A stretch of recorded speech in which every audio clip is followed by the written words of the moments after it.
Bonjour tout le monde. Salut les lutins. Salut Jérémy. Salut Cathy. Deuxième semaine de décembre. Ouais, la tendinite du papier cadeau nous guette. Le sapin est toujours en forme et on a encore les dernières nouveautés qui arrivent. Enfin, il en manque encore, on va y arriver. Encore de jolies choses cette semaine, puisque... Le Chronicle of Crime version cyberpunk, donc après le 1400 et le 1900. Je sais pas où ils sont. Le 1400 je l'ai mis là. Ouais. Le 1900 il est perdu dans la réserve et puis le 2400 il est là. Donc voilà, toujours en réalité à chercher sur la tablette, fouiller les lieux de crime pour trouver des indices et puis scanner les QR codes des cartes. Et puis voilà. Donc là on est vraiment dans le cyberpunk parce qu'on a plein d'améliorations cybernétiques pour nous. Voilà, on va devenir des inspecteurs gadgets. Go go gadget à l'hélicoptère. Non. Alors dans la tête toute la journée après, au secours. Parce qu'un mois de décembre ne serait pas un merveilleux mois de décembre sans son Roll and Write.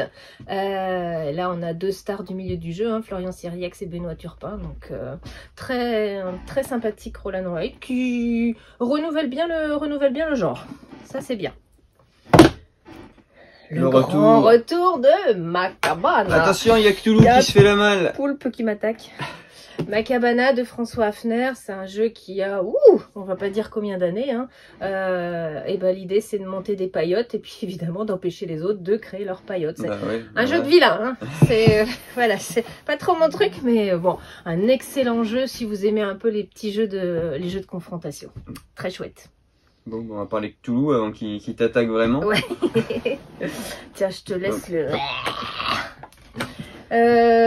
C'était... Non Battlestar Galactica, qui a 10-15 ans, revisité sous un thème Cthulhu. Donc vous êtes sur Arkham. Ouais, sur un bateau et puis vous partez en voyage et est-ce que vous allez revenir vivant ou pas? Donc c'est un jeu à rôle caché. Semi-coop. Vous êtes soit un humain, soit vous êtes un profond déguisé, un hybride, soit vous êtes une vilaine bestiole. Et en fonction du rôle qui vous est alloué, vous devez remplir vos objectifs. Voilà.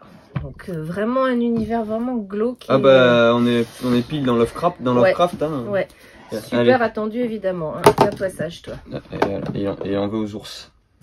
Ensuite on a du quoi? coup Kodiak. Voilà. Je prends la caméra pour mieux le montrer.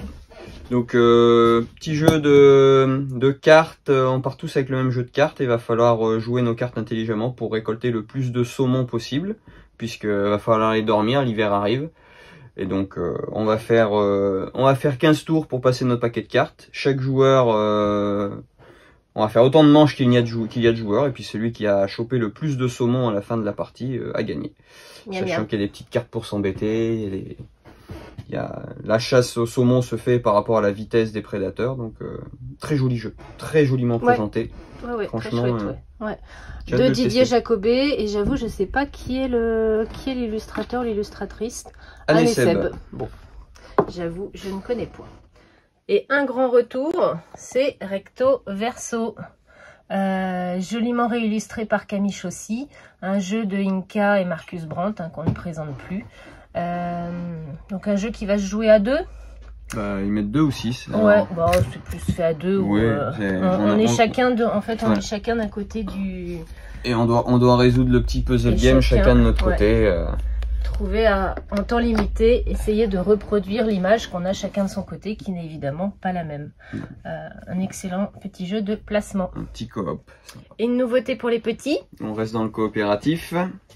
C'est Attrape-Monstre. Dinan se fait attaquer par des gobelins, des orques et des gobelins, on va dire. Ça, c'est notre beau château. Voilà, le beau château de Dinan. Et du coup, va falloir prendre notre petite carte pour enlever les monstres qui sont sur les cartes existantes, sachant que des monstres peuvent arriver un peu plus vite parce qu'il y a des monstres spéciaux avec des pouvoirs.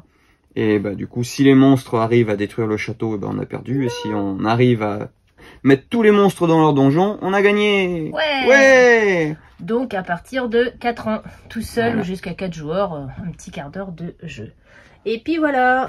Et qu'est-ce que je voulais faire? Je voulais montrer Une histoire extraordinaire. Alors c'est pas nouveau, c'est sorti il y a quelques semaines. C'est Damien Marquis, un auteur qui habite pas trop loin, il est en Loire-Atlantique, qui a fait son jeu auto-édité. Vous allez vous raconter une histoire, donc à chaque fois on va rajouter, on va voir au dos, on va rajouter des cartes mots, et puis le suivant va rajouter un nouveau mot, et puis il faut suivre l'histoire et raconter, et se souvenir de toutes les cartes qu'on a posées. C'est tout mignon, c'est très drôle, et vraiment très efficace à partir de 7 ans. Voilà, ça c'était ma petite mise en avant de la semaine.